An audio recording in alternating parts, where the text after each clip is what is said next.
சின்ன மருமகள் சீரியலோட upcoming episode என்னென்னு பார்க்கலாம்.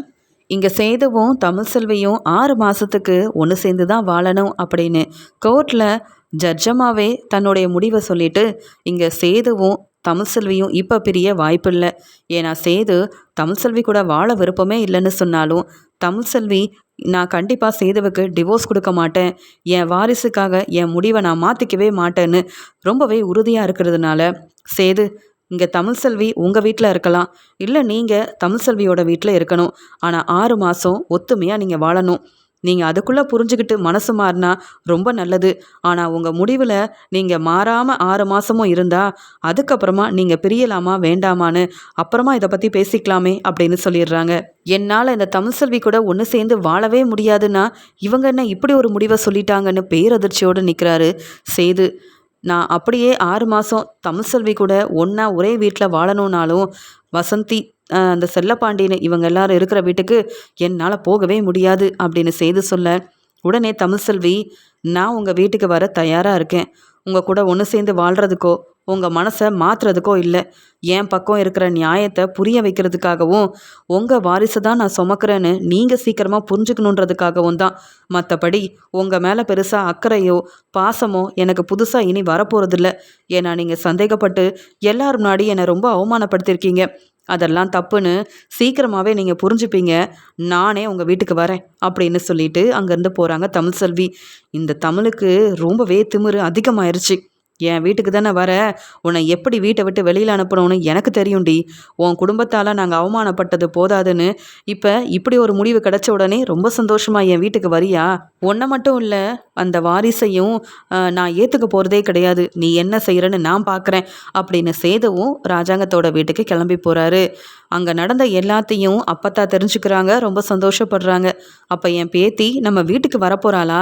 பாத்தியா மோகனா, நம்ம நினச்சது நடக்க போகுது. இவங்க எல்லாரும் சேதுவையும் தமிழ் செல்வியும் பிரிக்கணும்னு நினச்சாங்க. ஆனால் அந்த ஜட்ஜம்மா சேது தமிழ் செல்வியை ஒன்று சேர்த்து வைக்க இப்படி ஒரு பெரிய வாய்ப்பை கொடுத்துருக்காங்க. எல்லாத்துக்கும் காரணம் தமிழ் செல்வியோட புத்திசாலித்தனம் தான். எனக்கு ரொம்ப நிம்மதியாகவும் சந்தோஷமாகவும் இருக்குது. தமிழ் செல்வி மாசமாக இருக்கிறதுனால அவளுக்கு பிடிச்சது எல்லாத்தையும் சமைச்சு வை மலரு அப்படின்னு சொல்லி அப்பத்தா இங்கே தமிழ் செல்வி ராஜாங்கத்தோட வீட்டுக்கு வரப்போகிறாங்கன்னு தெரிஞ்சுக்கிட்டு ரொம்ப சந்தோஷமாக இருக்கும்போது சாவித்ரி சொல்கிறாங்க, என்ன நடக்குதுங்க? அந்த தமிழ் செல்வி மறுபடியும் இங்கே வரப்போகிறாளா? அது எப்படி முடியும்? என்ன செய்து நடக்குது? அப்போ நீ ஒத்துக்கிட்டியா தமிழ் செல்வி இங்கே வந்து தங்கலான்னு? அதெல்லாம் வேண்டான்னு தமிழ் செல்வியை கார் செட்டில் தங்க வைங்க. அவள் எம்பிட்டு பெரிய பொய் சொல்லி குடும்பத்தை ஏமாத்தியிருக்கா. அது மட்டுமா, ராஜாங்க அண்ணனோட பேரை சொல்லி அந்த செல்லப்பாண்டி எல்லார்கிட்டேயும் பணத்தெல்லாம் வாங்கியிருக்கானே, வேலை வாங்கி தரேன்னு சொல்லி ஏமாத்திருக்கானே, இதெல்லாம் மறந்து போச்சா சேது? நீ எப்படி ஒத்துக்கலாம்? முடியவே முடியாது. தமிழ் செல்வி என் வீட்டு பக்கம் கூட வரக்கூடாதுன்னு அந்த மேடம் முன்னாடி தெளிவால சொல்லியிருக்கணும். அந்த அம்மா முன்னாடி எதுவுமே பேசாமல் நீ இங்கே வந்து கோவப்பட்டு என்ன பிரயோஜனம்? வீட்டுக்கு வந்த தமிழ் செல்வி உன் மனசை மாற்றிடுவா. அப்புறம் தமிழ் செல்வி என் மனைவின்னு அந்த தமிழ் செல்வி சொல்கிறது எல்லாம் நீ கேட்டுட்டு இருக்கணும். இதெல்லாம் தேவையா? சொல்லப்போனா உனக்கு தமிழ் செல்வி மேலே சந்தேகம் இருக்குல்ல? அந்த வாரிசு உன்னுடைய வாரிசே இல்லைன்னு தானே நினைக்கிற? அப்புறம் எதுக்காக தமிழ் செல்வி இங்கே வரணும்? தமிழ் செல்வி இங்கே வர வேண்டான்னு நீ சொல்லு சேது அப்படின்னு சாவித்ரி ரொம்ப கோபமாக பேசுகிறாங்க. இது எல்லாத்தையும் கேட்டுட்டு இருந்த சன்னாசி, சாவித்ரி நீ பொறுமையாரு.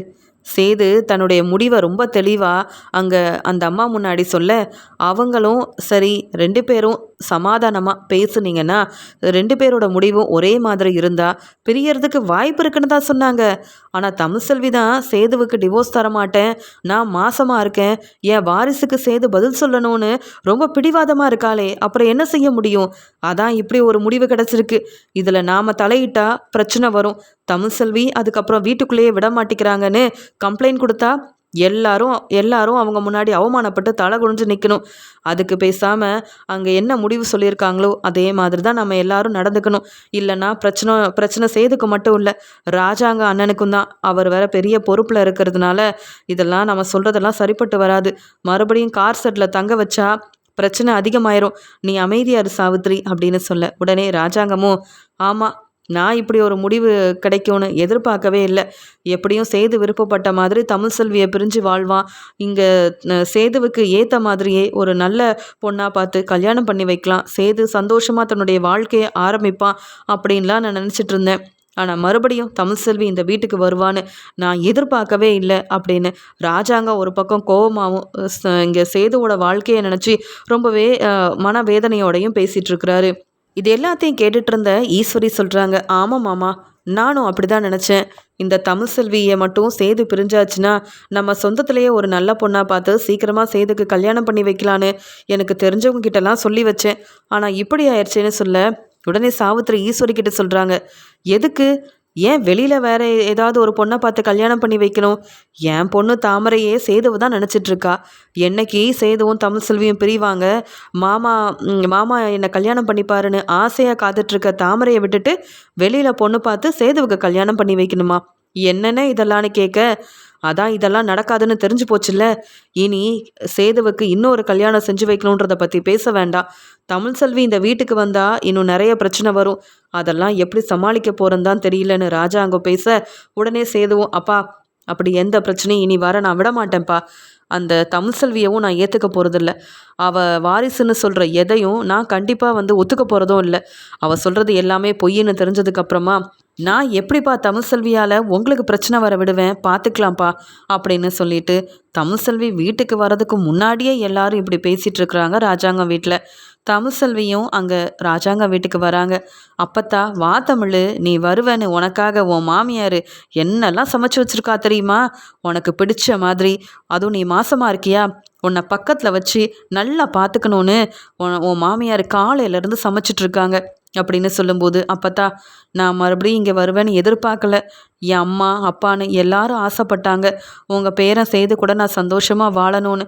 ஆனால் சேது சந்தேகப்பட்டு ரொம்ப அவமானப்படுத்திட்டாரு.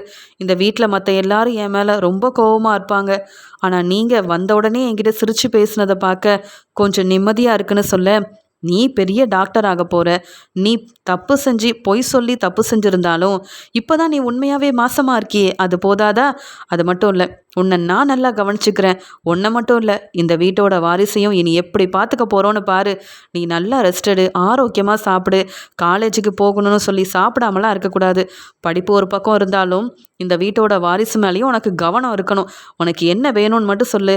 சமைச்சு கொடுக்கறதுக்கு மோகனா, மலர், ஏன் நான் கூட இருக்கேன் அப்படின்னு தமிழ்செல்வி மறுபடியும் திரும்பி ராஜாங்க வீட்டுக்கு வந்ததால் இங்கே மலர், மோகனான்னு அப்பத்தான்னு எல்லாரும் சந்தோஷமாக பேசிகிட்டு இருக்கிறாங்க.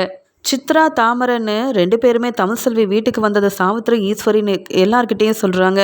அங்கே ஈஸ்வரி சாவித்திரின்னு எல்லாரும் தாமரையை பார்த்து முறைச்சிக்கிட்டே நிற்க உடனே இங்கே அப்பத்தா கிட்ட சொல்கிறாங்க சாவித்திரி, ஏற்கனவே பொய் சொல்லி ஏமாற்றிட்டு இந்த வீட்டை விட்டு வெளியில் போன தமிழ்செல்வி இனி எங்கே தங்குவா அப்படின்னு கேட்க அப்பத்தா சொல்கிறாங்க, தமிழ்செல்வி என் பேத்தி என் கூட என் ரூமில் தங்குவா.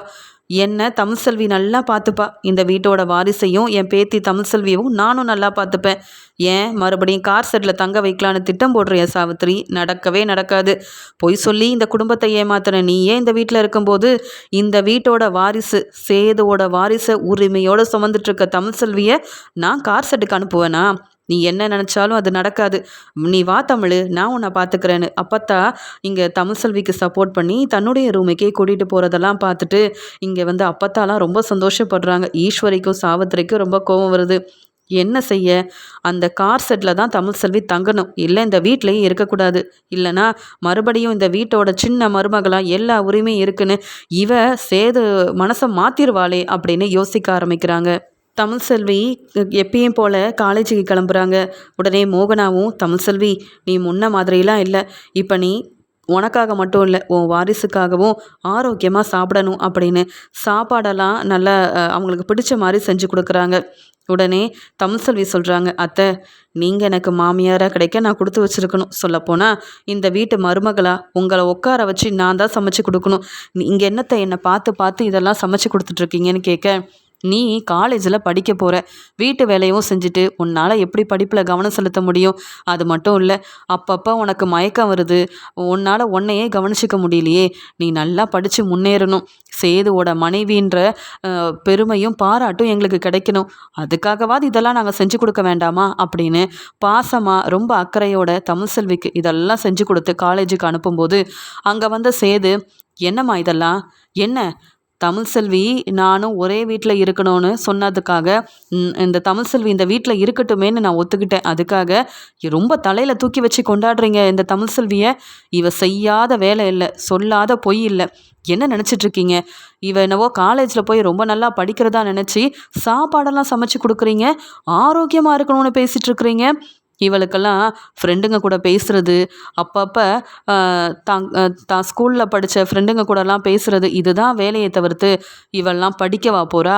இவ மேலே இருக்கிற சந்தேகம் குறையவும் இல்லை, இவ மேலே எனக்கு நம்பிக்கை வரவும் இல்லை. அந்த 6 மாதம் கொடுத்தா மட்டும் இவளை புரிஞ்சுக்கிட்டு நானும் அந்த தமிழ்செல்வி ஒன்று சேர்ந்துருவோன்னு அவங்க எப்படி தான் நம்பினாங்களோ தெரியல. காலேஜுக்கு போகிறேன்னு இவெல்லாம் பொய் சொல்லிகிட்ருக்கா. காலேஜில் படிக்க போகிறேன், பெரிய டாக்டராக போகிறேன்னு இவ சொல்கிறது எல்லாமே பொய் அப்படின்னு சொல்கிறாரு சேது. உடனே அப்பத்தாவும், ஐயா சேது, இங்கே தமிழ்செல்வி காலேஜுக்கு கிளம்பும்போது இப்படியெல்லாம் பேசினா அங்கே தமிழ்செல்வி மனசு எம்பிட்டு மனசு வேதனையாக இருக்கும். வசந்தி வீட்டில் இருந்தால் சந்தோஷமாக காலேஜுக்கு கிளம்புவா தமிழ்செல்வி. நம்ம வீட்டுக்கு வந்த தமிழ்செல்வியை நாம் தானே நல்லா பார்த்துக்கணும். தப்பாக பேசாதையா, சந்தேகப்படாத, அது ரொம்ப தப்பு. நீ சந்தேகப்பட்டதால தான் உன் வாழ்க்கையே இல்லாமல் இப்போ நிற்கிற. ஆனாலும் தமிழ்செல்வி மறுபடியும் இங்கே வந்திருக்கிறா, அவளை இப்படிலாம் பேசாதப்பான்னு சொல்ல, அப்பத்தா என் வாழ்க்கையில் தலையிடாதீங்க நீங்கள். இவளை பார்த்தாலே கோவம் வருது. எப்போ பார்த்தாலும் இப்போ நான் எங்கே போகிறேனோ அங்கே வந்து நிற்கிறா. என் முகத்தில் முழிக்காதுன்னு சொல்லி இவ என்னை கேட்கவே மாட்டேங்கிறா அப்படின்னு திட்ட ஆரம்பிக்கும்போது, நான் ஒன்றும் உங்கள் முன்னாடி வந்து நிற்கல. காலேஜுக்கு கிளம்பும்போது நீங்களாக தான் எதிரில் வந்தீங்க. நான் என்ன செய்ய முடியும்னு கேட்குறாங்க. அது மட்டும் இல்லை, யாரோ என்னை பற்றி உங்ககிட்ட தப்பாக சொல்லிகிட்டு இருக்காங்க. ஆதாரம் இருக்குன்னு சொல்கிறீங்களே, காலேஜுக்கு போனால் யார்கிட்டையும் பேச மாட்டோமா, இல்லை சிரிக்க தான் மாட்டோமா? படிக்க போகிறது உண்மைன்னு எனக்கு தெரியுங்க. நான் படிக்க தான் போகிறேன்னு எல்லாத்துக்கிட்டேயும் உண்மையை நிரூபிக்கணுன்ற அவசியம் எனக்கு இல்லை. என் வாரிசையும் நீங்கள் ஏற்றுக்கல, என்னையும் சந்தேகப்பட்டுட்டீங்க. படிப்பு மட்டும்தான் கை கொடுக்குன்ற நம்பிக்கையில் நான் காலேஜுக்கு போயிட்டுருக்கேன். என்னை பற்றி மற்றவங்க தப்பாக பேசினா பரவாயில்ல, என் புருஷன் நீங்களே புரிஞ்சுக்கலனா எப்படி? ஆனாலும் என் படிப்புக்காக மட்டும்தான் நீங்கள் என்ன சொன்னாலும் அதை நான் அமைதியாக பொறுமையாக பொறுத்து போயிட்டுருக்கேன். நீங்கள் என்ன வேணாலும் பேசிக்கோங்க, என்ன வேணாலும் சொல்லுங்கள். என்னை பற்றி நிறைய ஆதாரத்தை காமிச்சாலும் அது எதுவுமே உண்மை இல்லை. ஏன்னா நான் எப்படி இருக்கேன், எப்படி படிக்கிறேன், காலேஜுக்கு நான் போகிறது படிக்க மட்டும்தான்ற உண்மை எனக்கு தெரியும் அப்படின்னு கோவமாக பேசிட்டு அங்கே வந்து சாப்பிட எடுத்து வச்ச எதையுமே சாப்பிடாம தமிழ்செல்வி அப்படியே கிளம்பி போகிறாங்க. இதை பார்த்த மோகனா சேது மேலே கோவப்படுறாங்க. என்ன செய்து நீ மாசமாக இருக்கிற ஓம் மனைவி கிட்ட இப்படியா பேசுறது? தமிழை பாரு, காலேஜுக்கு போகும்போது சாப்பிடாமே கிளம்பி போயிட்டா. இப்படி இருந்தா அவளும் எப்படி ஆரோக்கியமாக இருக்க முடியும்? அவள் என்ன இப்போ உன்கிட்ட வந்து தேவையில்லாமல் பிரச்சனை செய்யலை, நீயா தான் தப்பாக புரிஞ்சுக்கிட்ட. உன் மனசை யாரோ மாற்றிருக்காங்க, யாரோ தமிழ்செல்வியை பற்றி உங்ககிட்ட தப்பாக சொல்லித்தராங்கன்னு மட்டும் நல்லா தெரியுது அப்படின்னு மோகனாவும் சாவித்திரியை பார்க்க சாவித்திரி தலை குனிஞ்சுக்கிட்டே அங்கே ரூமுக்கு போயிடுறாங்க. உடனே இங்கே சேதுவும் அமைதியாக கிளம்பி போக சேது தன்னுடைய ரூமுக்கு போனதுக்கப்புறமா நல்லா ரெஸ்ட் எடுக்கிறாரு. அவரோட கனவுல அவங்க அம்மா வராங்க. அந்த சமயம் சேது தன்னுடைய அம்மாவை பார்த்த சந்தோஷத்தில், அம்மா நீங்களா பார்த்தீங்களாம்மா, யாரை பிரிஞ்சியே இருக்கணும்னு நினச்சனோ அந்த தமிழ்செல்வி மறுபடியும் வீட்டுக்கு வந்துட்டாம்மா. எனக்கு தமிழ்செல்வி கூட ஒன்று சேர்ந்து வாழ ஆசையே இல்லைம்மா அப்படின்னு தன்னுடைய அம்மா கிட்ட அழுதுகிட்டே சொல்கிறாரு. உடனே சேதுவோட அம்மா சிரிச்சுக்கிட்டே, நீ தான் தப்பாக புரிஞ்சிட்ருக்க சேது, அம்மாவே உனக்கு வாரிசாக வரப்போகிறேன் அந்த ஒரு நல்ல எண்ணத்தில் தமிழ்செல்வி உன்னை பிரிய மாட்டேன்னு சொல்லி டிவோர்ஸ் தரமாட்டேன்னு இந்த வீட்டுக்கு வந்திருக்கா. நீ என்னடானா அங்கே தமிழ்செல்வி மாசமாக இருக்கிறத கூட நினைக்காம அத்தனை பேர் முன்னாடி அந்த பேச்சு பேசுகிற, அவமானப்படுத்துகிற, சந்தேகப்படுற. இதெல்லாம் சரியில்லை சேது. அம்மாவுக்காக நீ மனசை மாற்றிக்கணும். தமிழ்செல்வியும் நீயும் பிரியவே கூடாதியா. நீங்கள் 2 பேரும் ஒன்றா இருந்தாதான் அது எனக்கு சந்தோஷத்தை தரும். நானே உனக்கு வாரிசாக வரப்போகிறேன். இந்த உண்மையை நான் எத்தனையோ தடவை சொல்லிட்டேன், ஆனால் நீ புரிஞ்சிக்க மாட்டேங்கிற சேது. இந்த வீட்டு மருமக தமிழ்செல்வி எந்த தப்பும் செய்யலை, அவளை சந்தேகப்படாத. தமிழ்செல்வியை நீ நல்லா பார்த்துக்கணும். இந்த வீட்டில இருந்து என்னைக்கும் தமிழ்செல்வி தன்னுடைய வீட்டுக்கு, வசந்தி வீட்டுக்கு போகவே கூடாது. நீ தான் தமிழ்செல்விக்கு துணையாக இருக்கணும், உதவியாக இருக்கணும். இப்போ காலேஜுக்கு போகிற தமிழ்செல்வி ஒன்னால தான் சாப்பிடாம மனவேதனையோட கிளம்பி போயிருக்கா. இந்த வீட்டோட வாரிசு, உன் வாரிசை தமிழ்செல்வி சுமந்துட்டுருக்கா. நீ தான்ப்பா பார்த்துக்கணும். இதுக்கு மேலே தமிழ்செல்வியை நீ கஷ்டப்படுத்தினா அது என்னையே மனசு வேதனைப்படுத்துகிற மாதிரி. ஐயா சேது, நீ புரிஞ்சு நடந்துக்க அப்படின்னு கனவுல வந்த இங்கே சேதுவோட அம்மா பேசிட்டு போகிறதுனால அப்படியே முழிச்சு பார்க்குற சேது ரொம்ப அழுகிறாங்க. என்னன்னு ஒன்றும் புரியல. கனவுல அம்மா வரும்போதெல்லாம் என்னை பற்றி பேசாமல் தமிழ்செல்வியை பற்றியே பேசுகிறாங்க. தமிழ்செல்வி மாசமா இருக்கா, உன்னோட வாரிசு தானே சொல்கிறாங்க, என்னால் நம்ப முடியலையே. தமிழ்செல்வியை நான் அவமானப்படுத்தி பேசினா என் அம்மா மனசு வேதனைப்படுறாங்கன்னு என்கிட்ட வந்து இப்படி கனவுல பேசிட்டு போகிறாங்களே, என்ன செய்யன்னு ஒன்றும் புரியலன்னு ரொம்பவே குழப்பத்தில் இருக்கிறாரு சேது. தமிழ்செல்வி சொல்கிறது அப்போ எல்லாமே உண்மைதானா? என் வாரிசு தான் சுமந்துட்டு இருக்காளா? நான் தான் தப்பாக புரிஞ்சுக்கிட்டேனா? அப்படின்ற மாதிரி யோசிக்க ஆரம்பிக்கிறாங்க.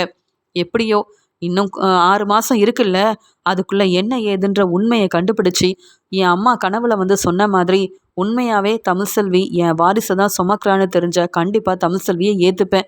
ஆனால் இதுலேயும் அவள் என்னை ஏமாத்திருக்கானா, நான் தமிழ்செல்வியை மட்டும் இல்லை அவள் குடும்பத்தையே சும்மா விட மாட்டேன் அப்படின்னு ஒரு பக்கம் தமிழ்செல்வி மேலே கோவம் இருந்தாலும் தன்னுடைய அம்மா கனவுல வந்து பேசினதால சேது கொஞ்சம் கொஞ்சமாக தமிழ்செல்வியை பற்றின உண்மையை புரிஞ்சுக்கணும், தெரிஞ்சுக்கணும் அப்படின்னு நினைக்கிறாரு. இங்க அப்பத்தா மலர்கிட்ட கேட்குறாங்க, என் பிள்ளை மலரு, இன்னும் தமிழ்செல்வி வீட்டுக்கு வரல, எம்பிட்டு நேரமாகும், காலேஜ் எல்லாம் முடிஞ்சிருக்குமான்னு கேட்க, ஆமா அப்பத்தா, பாவம் தமிழ்செல்வி காலையிலேயே சேதுக்கிட்ட நல்லா திட்டு வாங்கிட்டு போனதால சரியா சாப்பிட்டாளான்னு கூட தெரியல, வீட்லேயும் சாப்பிடாம கிளம்பி போயிட்டால அப்படின்ற மாதிரி சொல்ல, ஆமா வந்த உடனே அவளுக்கு பிடிச்ச மாதிரி ஏதாவது செஞ்சு கொடுக்கணும் அப்படின்னு மோகனா பேசிட்டு இருக்காங்க. இது எல்லாத்தையும் கவனிக்கிறாரு சேது. காலையில் அப்போ தமிழ்செல்வி சாப்பிடவே இல்லையா, அவள் வேற மாசமா இருக்கா, இருந்தாலும் எனக்கு அவள் மேலே அக்கறை இல்லை, பாசம் இல்லை தான், ஆனால் நான் திட்டினதால தானே சாப்பிடாம போனா, 6 மாதம் இப்படியே நடந்தா என்ன ஆகிறது அப்படின்னு சொல்லிட்டு, சரி காலேஜ்லேருந்து வருவாள்ல, ஏற்கனவே அவள் மேலே சந்தேகம் இருக்குது, அவங்க ஃப்ரெண்ட்ஸ் கூட என்ன செய்கிறா, எப்படி பேசுகிறான்னு நம்ம நேர்லேயே போய் பார்ப்போமே அப்படின்னு சேது அங்கேருந்து கிளம்பி போகிறாரு. தமிழ்செல்வி சேது பேசுனதையே நினச்சிக்கிட்டு காலேஜில் படிப்பில் கவனமாக இருந்தாலும் சரியாக சாப்பிடாம ஏற்கனவே மாசமாக இருக்கிறதுனால அப்பப்போ அவங்களுக்கு மயக்கம் வரதுனால அங்கேருந்து இறங்கி வரும்போதே அவங்களால சரியாக நடக்கவும் முடியல. ரொம்ப கஷ்டப்பட்டு அங்கேருந்து நடந்து வந்துட்டுருக்காங்க வீட்டுக்கு.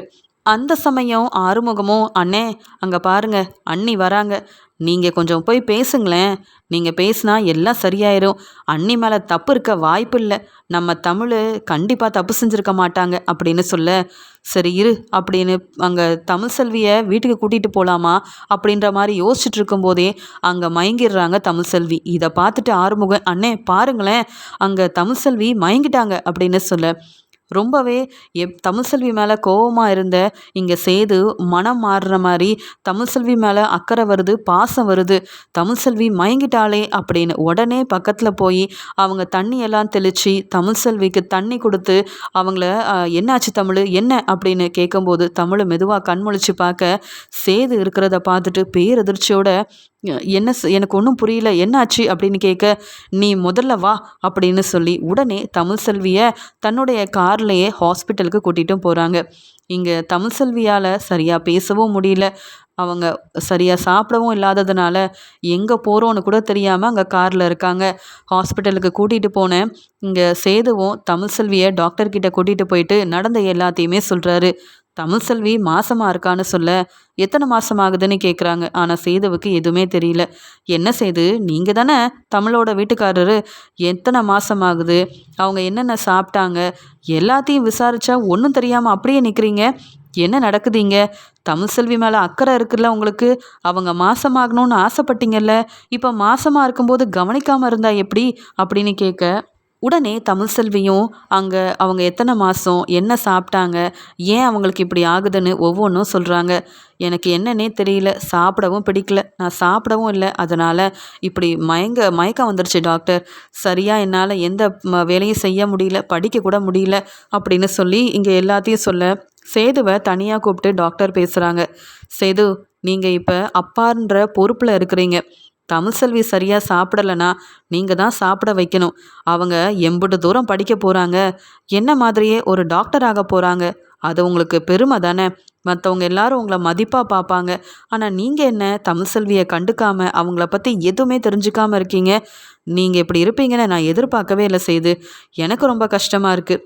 ஒரு உண்மையை சொல்லட்டுமா, நீங்களும் தமிழ்செல்வியும் ஒன்று சேரணுன்றதுக்காக அங்கே கோர்ட்டுக்கு போனால் கூட கண்டிப்பாக நான் வந்து சேதுவுக்கு டிவோர்ஸ் தர மாட்டேன், எந்த டெஸ்ட் எடுத்தாலும் பரவாயில்ல, உண்மையை நிரூபித்து நான் சேது கூட ஒன்று சேர்ந்து வாழணும்னு ஏற்கனவே எடுக்க வேண்டிய எல்லா டெஸ்ட்டையுமே எடுத்திருக்காங்க, அதுக்கான ரிப்போர்ட்டும் என்கிட்ட இருக்குது, ஆனால் என்ன 6 மாதம் நீங்கள் 2 பேரும் சேர்ந்து வாழணும்னு அங்கே சொன்னதால தான் தமிழ்செல்வி அந்த ரிப்போர்ட்டை கூட வாங்க வரலை, நீங்கள் வேணும்னா அந்த ரிப்போர்ட்டெல்லாம் பாருங்களேன்.